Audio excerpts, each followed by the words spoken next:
성경 봉독하겠습니다. 오늘 성경 말씀은 요한복음 17장 21절 말씀입니다. 신약 성경 요한복음 17장 21절 말씀을 제가 봉독하겠습니다.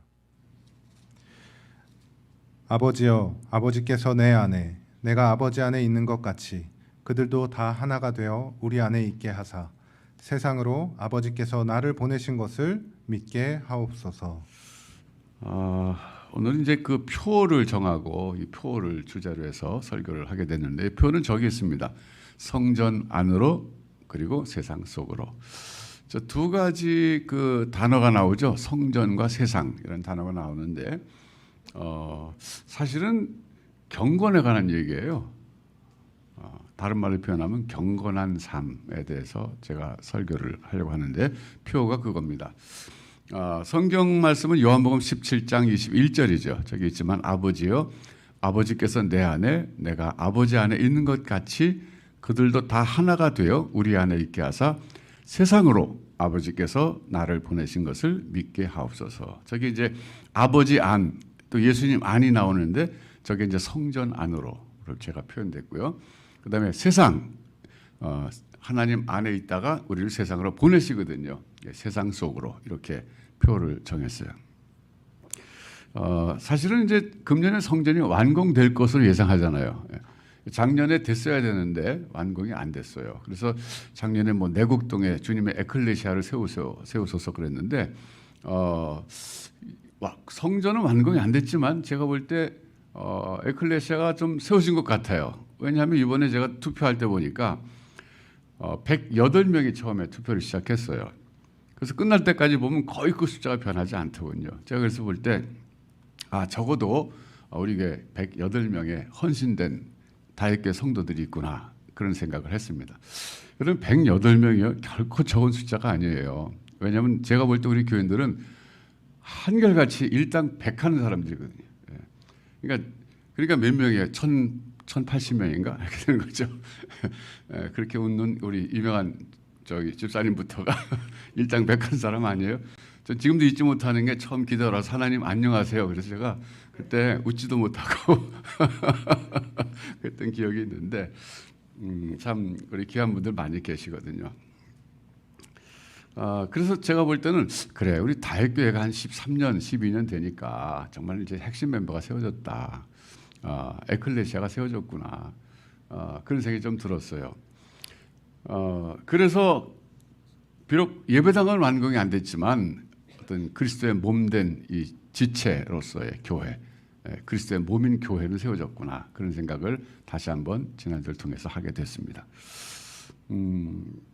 그런데 이제 우리가 새 성전에 들어가서 예배를 드릴 때 우리는 성전 안으로 들어가서 그냥 뭐 예배만 드린 게 아니라 사실은 하나님 안으로 들어가는 거예요.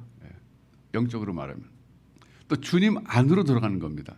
그게 어떻게 보면 하나님 앞에서의 경건이라고 할 수 있어요. 여러분, 경건에는 두 종류가 있어요. 하나는 하나님 앞에서의 경건이 있고, 또 하나는 세상 속에서의 경건이 있어요. 이 두 가지가 균형을 이루어야 됩니다.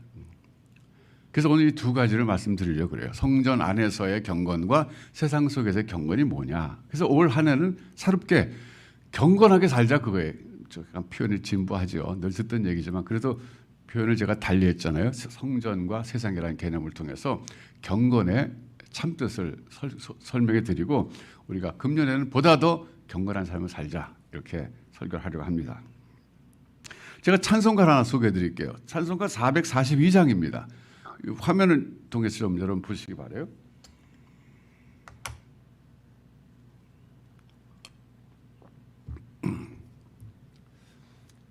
이 찬송가 442장이요, 두 종류의 경건을 정확하게 말해주고 있어요. 먼저 1절과 2절은 하나님 앞에서의 경건을 얘기하고 있습니다. 자, 가사를 한번 우리가 음미해 볼까요? 저 장미꽃 위에 있을 아직 맺혀 있는 그때에, 이게 언제냐면요, 새벽기도 시간이에요.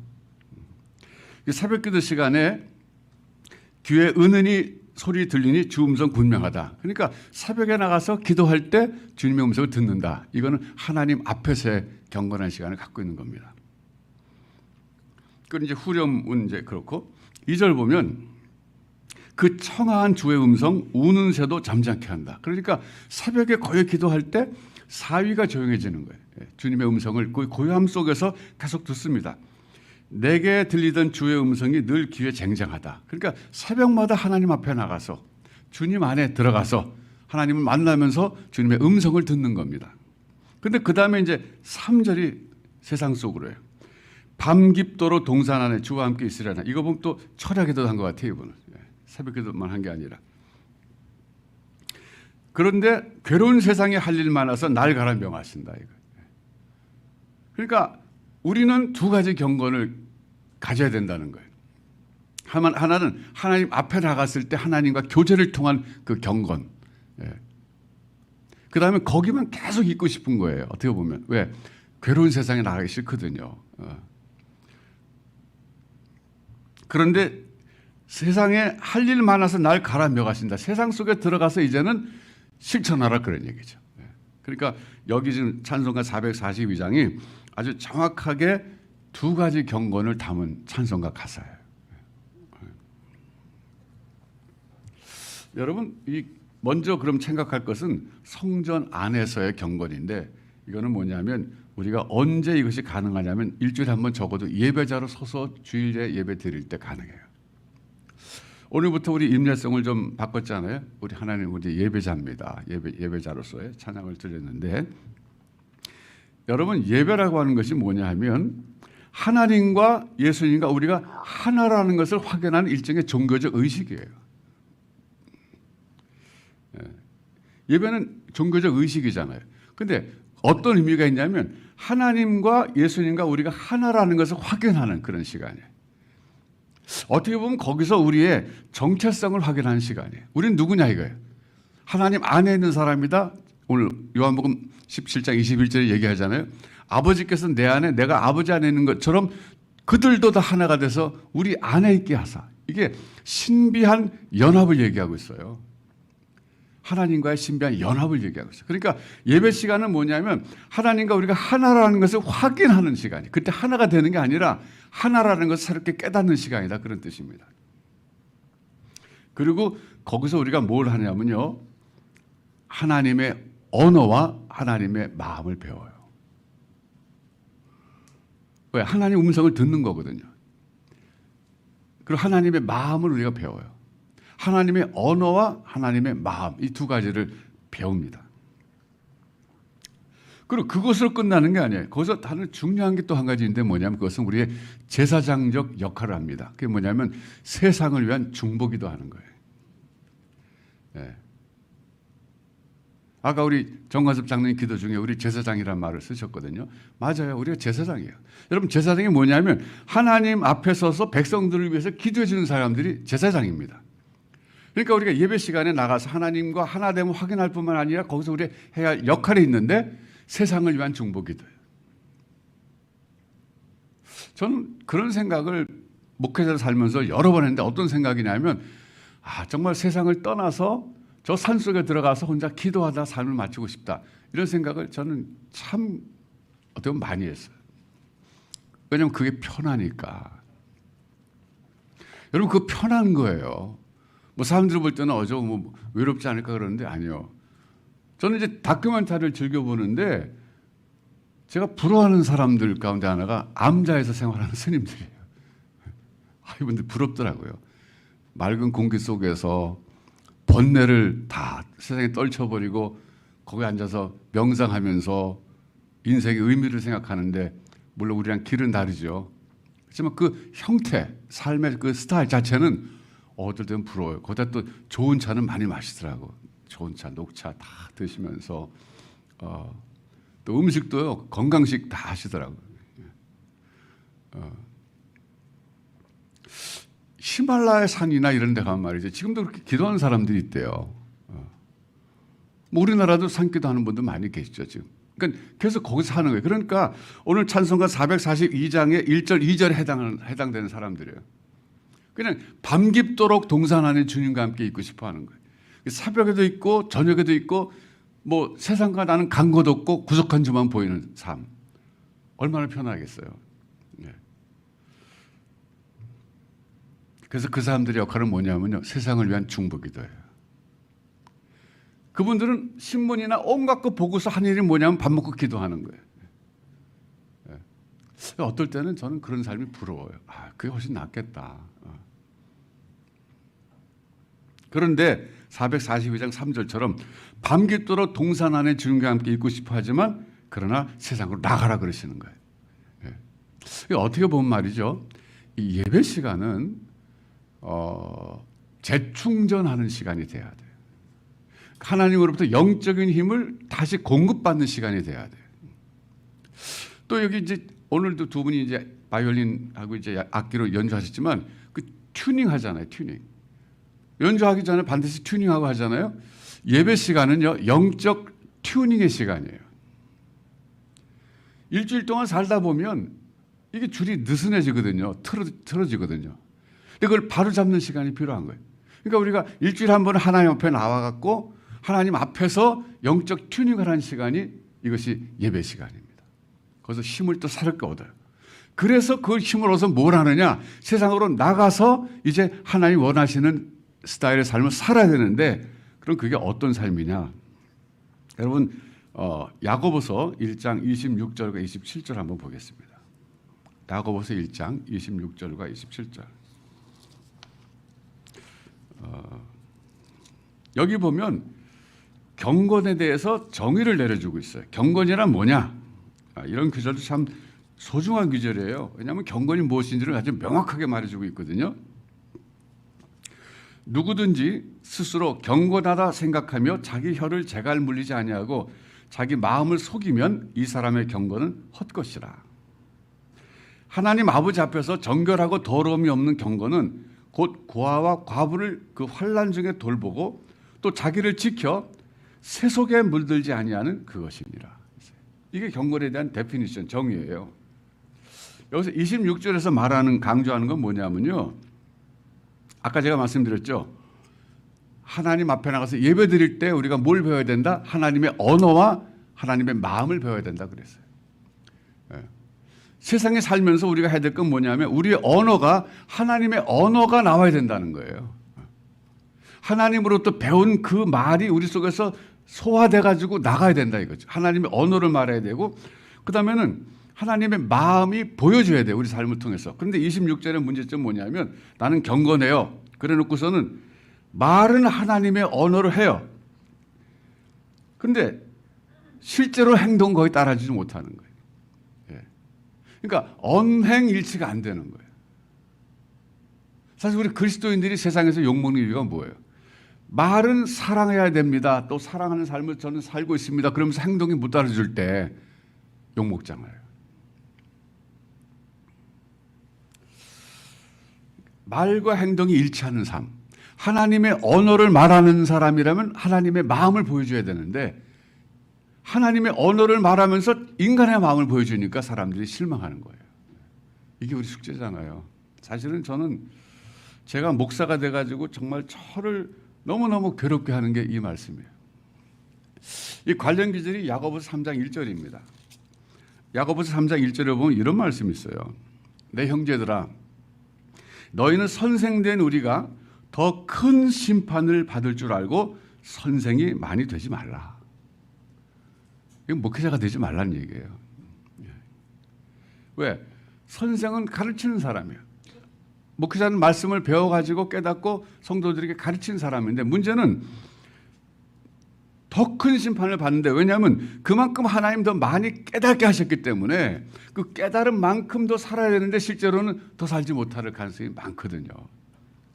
그러니까 여기서 심지어는 그렇게 말하잖아요. 선생이 많이 되지 말아라. 저는 설교하다가요, 그냥 내려가고 싶을 때가 정말 많았어요. 왜냐하면 내가 말은 하나님의 언어를 말하고 있어요. 설교 시간이니까. 근데 내 삶을 돌아보면 거기에 따라가지 못할 때 정말 괴로워요. 그래서 야고보서 3장 1절의 말씀은 저는 알아요. 맞아. 뭐 우리는 다시 태어나는 건 없으니까 뭐 그런 거는 인정하지 않지만 만일에 제가 돌아가서 다시 선택하려면 제가 신학교 안 갈 것 같아요. 참 빈인 안 됐어요. 예, 예. 이제 시작인데. 근데 저는 그런 생각이 들어요.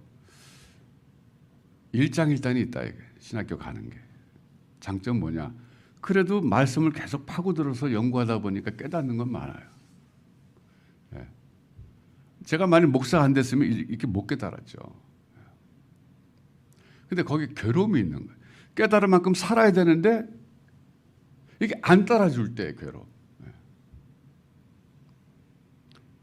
그래서 어떨 때 제가 그런 생각이 들어요. 내가 깨달은 말씀만 전하면 설교 별로 할 것도 없겠다. 그 생각이 들어요. 뭐 몇 번 하면 다 떨어질 거예요. 그러니까 자기가 깨달았지만 그대로 살지 못하는 걸 해야 되는 것 자체가 그게 고통이에요. 그게 힘든 거예요. 그래서 제가 설교하다가 그냥 그만하고 내려가고 싶다. 아마 여러분들은 그런 경험은 잘 안 하실 거예요. 제가 지난주 투표를 이제 지켜보면서 생각한 건 뭐냐면 많은 분들이 후보 사퇴를 했거든요. 제가 굉장히 마음이 아팠어요.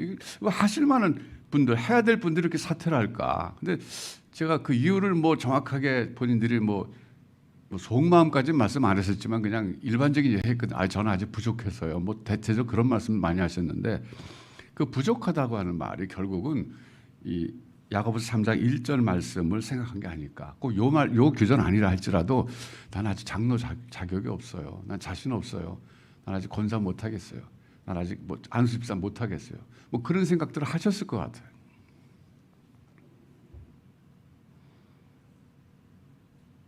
근데 그렇다고 해서 그러면 선교에 나와서 사퇴하지 않고 되신 분들은 난 할 수 있어요. 그런 사람 저는 하나도 없다고 생각해요.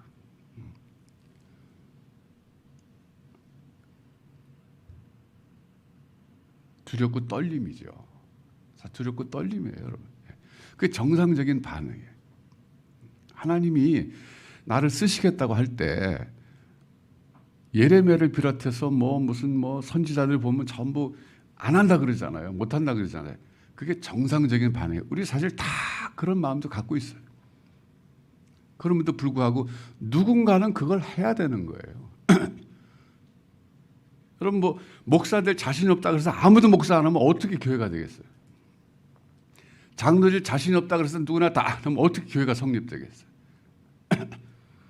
저는 목사로서의 이런 언행일치가 안 되는 것에 대해서 고민이 있지만 여러분들은 여러분 나름대로 고민이 있는 거예요. 장로로서, 권사로서, 안수집사로서. 근데 여러분 중요한 것은요. 그럴 때 정말 하나님 앞에서도 낮아지는 거예요. 그리고 은혜를 구하는 거예요. 하나님 저를 부족한데 부르시지 않았습니까? 어떻게 하겠습니까 이제? 하나님 은혜 주셔야죠. 그래도 그 자세가 있으면 소망이 있어요. 그게 없어지면 그 위험한 순간이에요 그때가. 제가 미국에서 목회할 때 그때 그분이 50 좀 넘었을 거예요. 세례를 그때 받으시더라고요. 근데 이분이 대광고등학교 출신이에요. 여러분 아시다시피 대광고등학교는 미션 스쿨이에요. 그러니까 거기는 다 크리스찬들이고 동문들 가운데 목사는 너무 많고 장로는 다 장로일 거예요. 근데 이분은 그때 세례 받은 거예요. 그럼 자기가 왜 지금 세례 받는지 아세요, 목사님?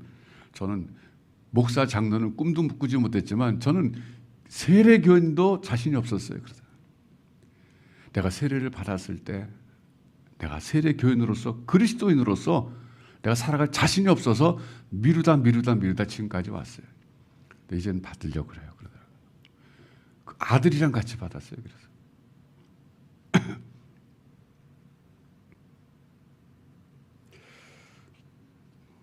여러분 우리가 하나님 앞에서 직분을 받거나 임직을 서게 될 때 자신 있게 나서는 사람 아무도 없어요. 네. 하나님 저는 아니에요. 모세부터 그랬잖아요. 모세부터. 이거를 prophetic resistance라고 그래요. 영어로. 네. 선지자들의 저항. 좀 못해요. 이거죠. 네. 사실은 그 정상적인 반응이에요. 네. 그게 정상적인 반응이에요. 그렇기 때문에 우리가 하나님 앞에서 더 낮아진 자세로 하나님의 은혜만 구하면서 겸손하게 나가면 그나마 소망이 있어요. 여러분 기억하세요. 그걸 잊어버리는 순간 여러분들은 영적 위기에 빠진 거예요.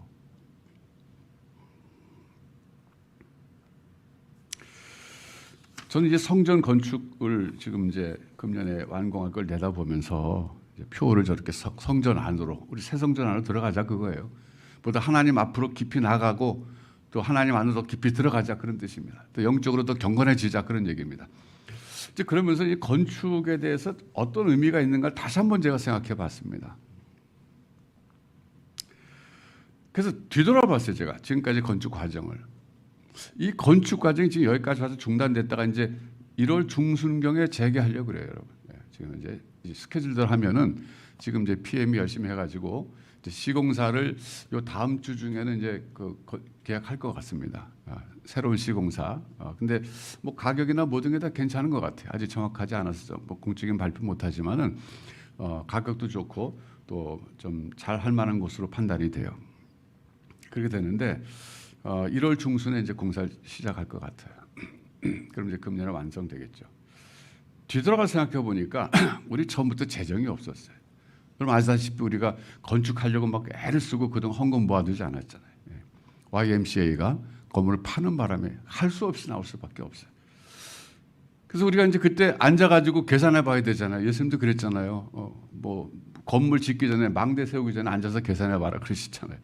계산해 보니까 답이 없어요. 안 돼요. 우린 불가능해요. 근데 그때요. 이성택 목사님이 제 평안교회 원로 목사님이죠. 이성택 목사님이 헌금을 2억을 해주셨어요. 사실 그때 처음에 건축 헌금을. 근데 우리 교인들이 그때 당시에 헌금이 얼마 정도 나올까 예측한 숫자가 적게는 5억에서 많으면 10억 이렇게밖에 안 나왔을 때.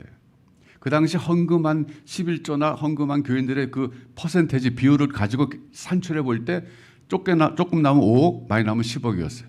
이거 불가능하잖아요. 그러던 그때 이성택 목사님이 2억을 헌금해 주셨어요. 저는 이게 하나의 어떤 사인 같더라고요, 하나님께서. 그래서 그거 시작됐어요. 그 다음에 전주 다혜원이 있었잖아요, 여러분. 다혜원이 있었는데 그게 그때 당시에 또 이제 뭐 매매를 해야 될 상황이 됐잖아요. 건축 공급 없어서. 그게 당시에 계산으로 말하면 한 건축비 10분의 1 정도가 딱 되더라고요. 10분의 1. 그래서 야, 하나님이 이것도 미리 마련해 주셨구나. 그런 생각이 들었어요. 그 밖에 여러분 뭐 다 일을 말씀드릴 없지만 외부에서 우리 교인들이 아닌데 외부에서 많이들 후원해 주시고 헌금해 주셨어요. 그러면서 여기까지 왔어요. 저는 이제 다윗이 법궤를 예루살렘 성으로 이렇게 들여올 때 막 춤을 췄잖아요. 저는 우리 예배당 입당할 때 저도 춤을 출 것 같아요. 근데 문제는 제가 몸치라는 게 문제예요. 전 춤을 못 춰요. 제가 다윗교회 건축의 의미를 어디서 찾았냐면요. 제가 이렇게 찾았어요. 다윗교회라는 하나의 공동체가 지금 만들어졌는데 이게 하나의 무브먼트로 끝난다면, 여러분 무브먼트 뭐예요? 운동이거든요. 운동. 그러니까 이게 이제 운동으로 끝난다면 어떤 문제가 있냐면 내 당대로 끝나요. 제가 은퇴하거나 제가 죽고 없어지면 그냥 흐지부지 사라질 수 있어요. 무브먼트는 원래 그런 거예요. 뭔가 붐을 일으키고 그걸로 끝나버리는 거예요. 근데 이 무브먼트가 지속되려면요, 소위 조직화돼야 됩니다. 조직이 돼야 돼. 조직은 뭐냐면 결국 사람이에요. 여러분 지금 우리 다윗교회가 주로 하고 지금까지 해오는 거 보면 예를 들어서 뭐 대표적인 게 다윗 다문학교 있잖아요. 이건 사회 공헌 차원에서 한 거예요. 에즈말 사역을 했잖아요. 이건 조그만 교회들 시골 교회를 돕기 위한 것이었고, 순바 선교 이건 3대에 거쳐서 하려고 하는 거고, 또 부모교사 또 새로운 주일학교도 또 시도하고, 이런 모든 것들이 그동안 한국교회에서 안 했던 것들을 우리가 열심히 지금 하고 있거든요. 이걸 지금 무브먼트예요. 그런데 이것이 계속해서 이어지려면 조직화돼야 되는데 조직이라는 것은 사람이면서도 그 사람들이 같이 일할 수 있는 어떤 패실리티가 필요해요. 시설이 필요해요.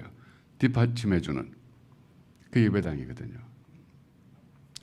제가 예를 들어서 그 CCC 한번 예를 들어볼게요. CCC는 김중건 목사님 빼놓고는 얘기할 수가 없어요. 근데 그분이 돌아가셨잖아요. 예. 근데 김중건 목사님 돌아가셨는데 그 다음 대표가 누가 됐냐면 박성민 목사님 되셨는데 이 박성민 목사님은 사위예요. 그 김중건 목사님은 셋째 사위입니다. 셋째인가 둘째 사위인데. 근데 이분이 제가 트리니티에서 공부할 때 그때 같이 그 시기에 공부했어요. 근데 그때는 뭐 전혀 CCC 대표가 아니죠. 예. 근데 그 부인이 이제 김윤희 교수라고 아주 참 두 분 다 훌륭한 분들인데 같이 공부했어요. 그러니까 박성민 목사님은 신학 전공했고 김윤희 교수는 구약을 전공했어요. 저는 교육학을 했고. 그래서 같이 이제 캠퍼스에서 지냈는데 나중에 김중근 목사님 돌아가셨을 때 이분이 대표가 됐거든요. 그런데 김중근 목사님 살아계실 때 저 부암동에 센터를 마련하셨잖아요. 그것이 결국은 이 CCC라고 하는 대학생 전도 무브먼트가 조직화돼서 다음 세대로 넘어가게 되는 기반이 될 수 있었던 거예요. 그런 것이 없었으면요, CCC 그냥 흐지부지 되고 말아요. 지금 김중근 목사님 돌아가신 다음에. 이게 무슨 얘기냐면 저는 다윗교회를 위해서 기도할 때 계속 기도하는 게 뭐냐면 하나님, 주님 오실 때까지 대를 이어가면서 쓰임받는 교회가 되게 해주세요. 이거거든요.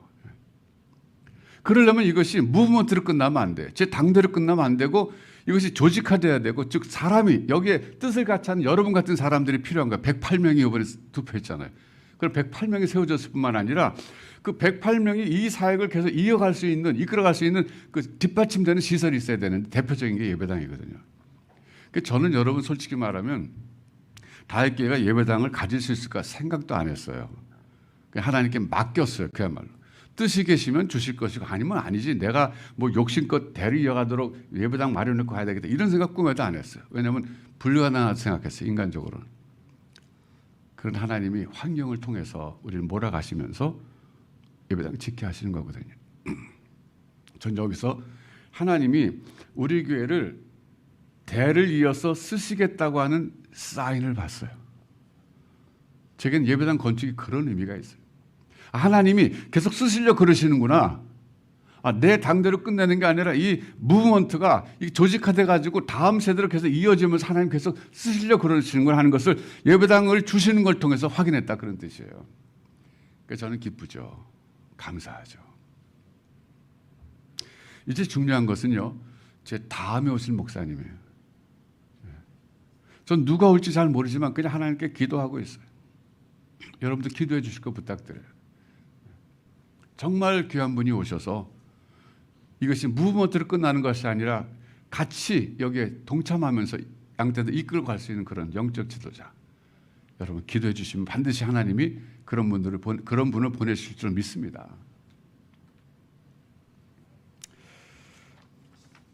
자, 이제 그럼 두 번째로 하나님 앞에서의 경건을 이제 했으니까 세상 속에서의 경건을 좀 더 살펴보겠어요. 그럼 우리가 하나님 앞에 나가서 성전에서 예배드리면서 하나님과 하나됨을 확인했고 거기서 하나님의 언어를 배우고 하나님의 마음을 배웠어요.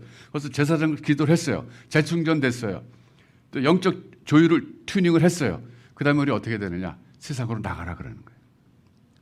세상 나가서 뭘 해야 되느냐? 야고보서 1장 27절 말씀이 분명하게 말씀해 주고 있어요. 야고보서 1장 27절을 보면 하나님 아버지 앞에서 정결하고 더러움이 없는 경건은 그랬어요. 뭐냐? 곧 고아와 과부를 그 환난 중에 돌보고 첫째, 고아와 과부를 환난 중에 돌봐라. 두 번째, 자기를 지켜 세속에 물들지 아니하는 그것이다 그랬어요. 여러분 고아와 과부는 뭐냐면요. 이 당시에 남의 도움이 없으면 생존할 수 없는 사람들이에요. 사회 자체가 그랬어요. 과부가 혼자 먹고 살 수 있는 잡이 없었어요. 이때는. 그러니까 아이들은 말할 것도 없고 그러니까 이건 뭐냐면 이 꼭 고아와 과부 문자 그대로 이 두 종류가 아니라 형상화시키면 남의 도움이 없으면 생존할 수 없는 사람들을 가르치는 그런 전형적인 사람들이에요. 구약에는 여기에 나그네도 포함시키잖아요. 고아와 과부와 나그네. 이 사람들은 남의 도움이 없으면 당장 죽을 수밖에 없는 사람들이에요.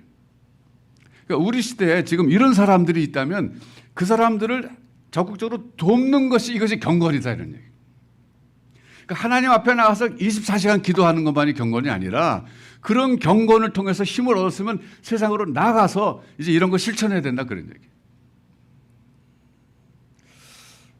여러분 저는 우리 교회가 뭐 다시 얘기하지만 다해 학교를 시작하게 된 동기도 사실 이주민 노동자들의 자녀 교육이잖아요.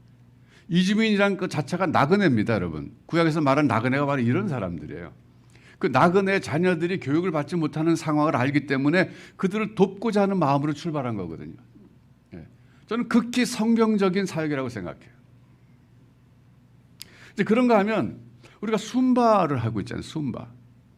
순바에 가서 우리가 복음을 전하겠다. 그거보다는 순바는 이미 많은 기독교인들이 있기 때문에 그 영적 지도자들을 말씀으로 세우고 특별히 잘하는 아이들에게 하나님의 말씀을 체계적으로 가르치고 또 의료 선거를 통해서 삶의 질을 높여주고 싶다 이런 취지잖아요. 그러면서 우리가 하는 게 뭐예요? 3대에 걸쳐서 합시다. 왜? 그들을 경제적 가난으로부터도 구원해 줍시다 그런 거잖아요. 그들이야말로 우리가 본 고아와 과부에 해당되는 사람들이에요. 여러분 가보신 분도 알잖아요. 거기는 50년 전이나 100년 전이나 지금이나 사는 그 집이 거의 쓰인 그 재료가 똑같잖아요. 대나무 그냥 그런 걸 갖고 나무 갖고 짓고 말이죠. 여러분 그 우리 한국에도 선교사님들이 들어오셔서 복음만 전해줬을 뿐만 아니라 경제적 도움을 준 케이스가 사실 굉장히 많아요. 대표적인 게 대구 사과입니다. 여러분 대구 사과가 어떻게 시작되는지 아세요? 지금도 거기 그 동산병원 자리에 가면 지금도 그 나무가 있다 그러는데 이 대구 사과가요 선교사님이 갖다가 심은 거예요.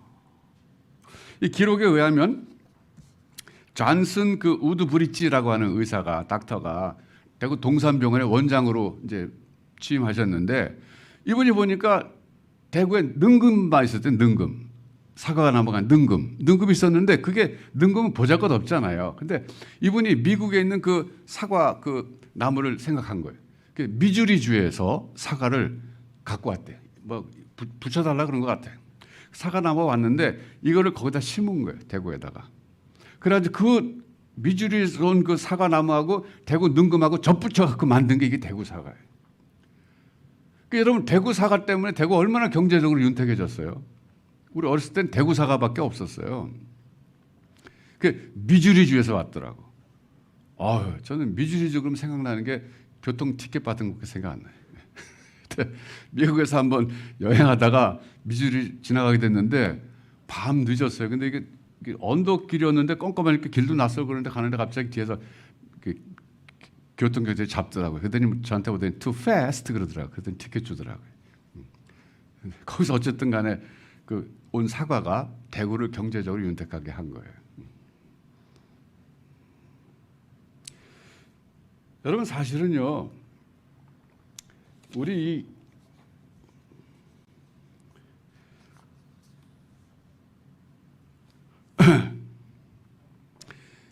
그 다음에 이제 그 경건이 뭐냐면 두 번째가 세속에 물들지 말아라 그거예요. 세속에.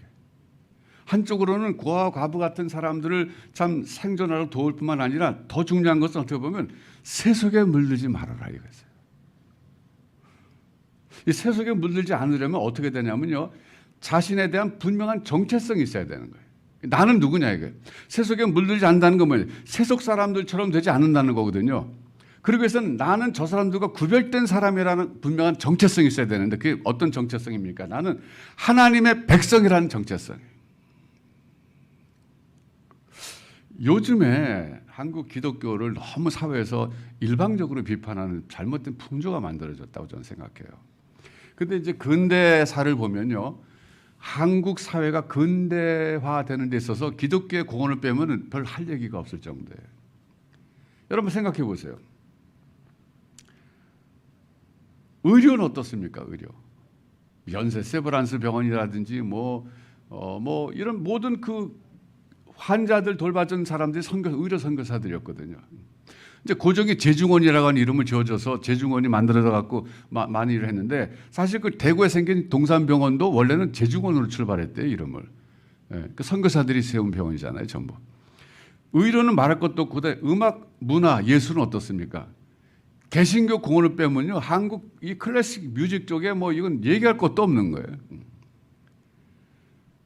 교육은 어떻습니까? 선교사에 들어와서 다 학교 세웠잖아요. 근데 요즘에 우리 한국교회 젊은이들이 개신교에 대해서 자꾸 사람들이 부정적으로 말하니까 내가 개신교인이라고 하는 정체성을 자꾸 숨기려고 그러는 경향인 것 같아요. 부끄럽다고 생각해서. 그래서 여러분 그러지 않았으면 좋겠어요.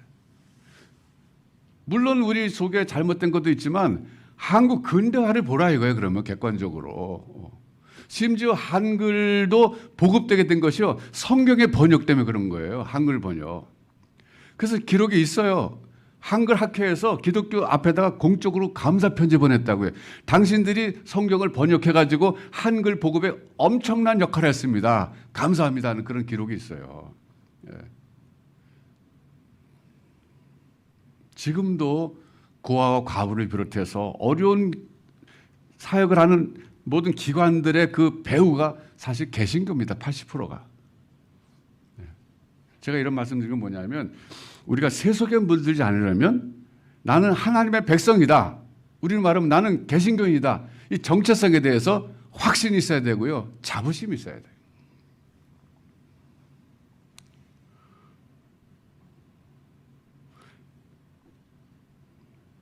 여러분 새해를 시작하면서 우리가 어떻게 살아야 되느냐 했을 때 제가 표현은 이제 성전 안으로 그래서 예배당 완성에 대해서 했지만 사실은 더 중요한 건 우리가 세상 속으로 해요. 세상 속으로.